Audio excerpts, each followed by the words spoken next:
said? Seda nimetatakse vareseks. Teatame ametlikult, et lindudel on täna puhkepäev. Nad keelduvad neile suhtumist. Otsingud on edenenud väga tulutult. Endiselt. Eesti loodus. Otsingud lähevad libedalt mööda teed. Tee on väga libe. Ja kaamera ei teravusta. Me kuuleme linnu hääli, aga neid on nii vähe, et neid pole näha.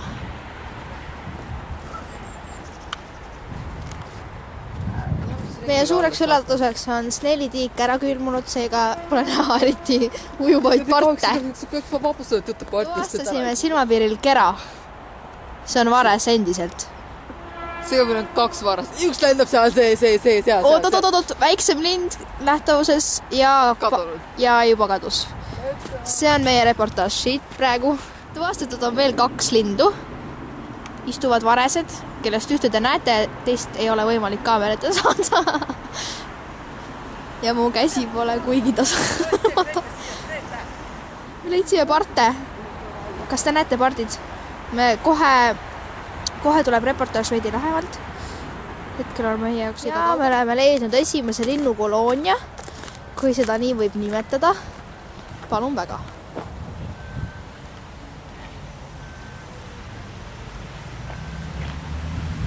Nii, see koosneb täpselt 7 linnust ja sinikalpart on Euroopas väga laialt levinud ja enamasti lendavad nad külmaks aastaajaks lõuna poole. Viimasel ajal on aga suurenenud tallipihtuvate partide hulk Eestis, kuna inimesed pakuvad neile lisatoitu. Emane isane sinikalpart erinevad üksteisest suurel määral.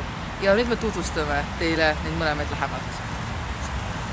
Aga me ei saa neid tutvustada, sest pardid lendasid minema. Ühesõnaga, tutvustamine jääb ära, sest parte pole. Seina ajast need minema. Ka hõbekajakas on üks neist linnuliikidest, keda me näeme igapäevaselt meie kooli ümbruses. Kuid täna negatiivsete kuuseisude tõttu ei näinud me ühtegi hõbekajakat. Seega ei jää meil muud üle, kuid näidata teile pilti ning rääkida, mida huvitavat me tema kohta teada saime. Hõbekajaka tunnusteks on kuldkollane nokk, valge pea ning hõbehall keha. Hõbekajaka toiduvalik on väga lai. Seetõttu võib teda leida ka inimeste toidujäänusid hävitama. Võtame ette järgmise linnuliigi, kelleks on kaelustuvi.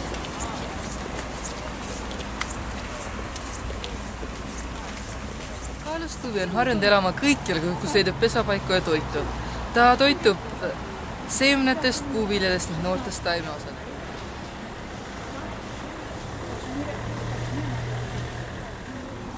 Praegusel aastal kogunevad kaelustuvid suurtesse parvedesse, et koos toitu otsida.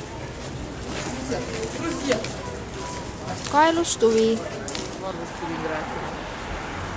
Kuigi 364 päeval aastas on võimalik nendel põõsastel kohata varblasi, siis täna on see õnnetu päev, kui neid siin kahjuks pole.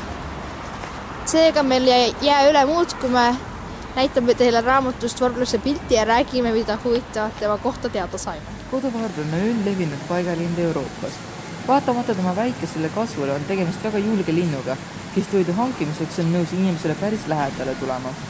Koduvarblase eksistents sõltub väga suurel määral inimasutustest ja seetõttu kohtab neid kõige tihedamini linnades. Ja oleme taas leidnud uue linnuliigi. Palun väga. Tuvide tulevik. Grilltuvi.